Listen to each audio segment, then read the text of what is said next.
Video తీస్తుంటే పోలీసులు వచ్చి నా ఫోన్ తీసుకున్నారు, ఎందుకు తీసుకున్నారో తెలుసుకోవాలంటే లాస్ట్ వరకు చూడు. హలో మామ, చేసింది రామాదరికి ఎలా ఉన్నారు?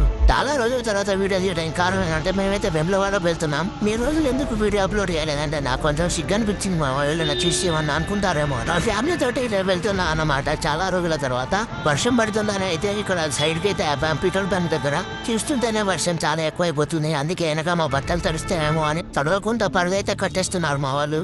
ఇలాంటి సిచ్యువేషన్ లో ఒక కారు ఉంటే బాగుంది అనిపిస్తుంది మావా. ఇంకొక 2 years లో నా సొంతంగా ఒక కారు అయితే కొంటాను. ఇగో మా మమ్మీ, మా అత్తమ్మ, మా అమ్మమ్మ చూడండి లోపల. బయట మేము వర్షంలో చాలా కష్టపడుతుంటే లోపల మా వాళ్ళు అయితే ఎంజాయ్ చేస్తున్నారు మమ్మల్ని చూసి.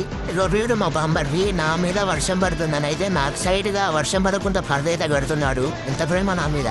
చూస్తూనే వర్షం కూడా ఆగిపోయిన చూడండి ఎలా ఉందో వ్యూ. ఆల్మోస్ట్ దగ్గరకైతే వచ్చేసాం. ఇదే అన్నమాట ఎంట్రీ. మనం ప్రతిసారి వచ్చినా ఇలానే వెళ్తాం. రూమ్ తీసుకొని గుడిమి చేస్తున్నారు అని తెలిసి ఫాస్ట్ అయితే రెడీ అయిపోయి మేమైతే దర్శనంకి అయితే వెళ్తున్నాం. చూడండి ఎవరు లేరు. అంత లేట్ అయ్యి మేము వచ్చేసరికి ఆల్మోస్ట్ 9:30 అయిపోయింది. అందుకే వెళ్తున్నాం ఫాస్ట్ గా. దర్శనం కూడా ఎవరు లేకుంటే అందుకే మాకు ఫాస్ట్ గా అయిపోయింది దర్శనం. చూడండి ఎవ్వరు లేరు. వీడియో తీస్తుంటే నాకైతే దర్శనం బంగారం విగ్రహం అనిపించింది. చూస్తేనే గుజ్బంప్స్ వస్తున్నాయి. ఫైనల్లీ దర్శనం కూడా అయిపోయింది. ట్విస్ట్ ఏంటంటే ఇంకో గుడి దగ్గరికి వెళ్ళాలంట. ఆ గుడి కూడా ఎక్కడ చేస్తారు అని ఫాస్ట్ గా అయితే వెళ్తున్నాం. ఇప్పటికే వీడియో లెంత్ అయితే చాలా ఎక్కువ అయిపోయింది. పార్ట్ 2 అప్లోడ్ చేస్తాను. అప్పటి వరకు స్టే ట్యూన్.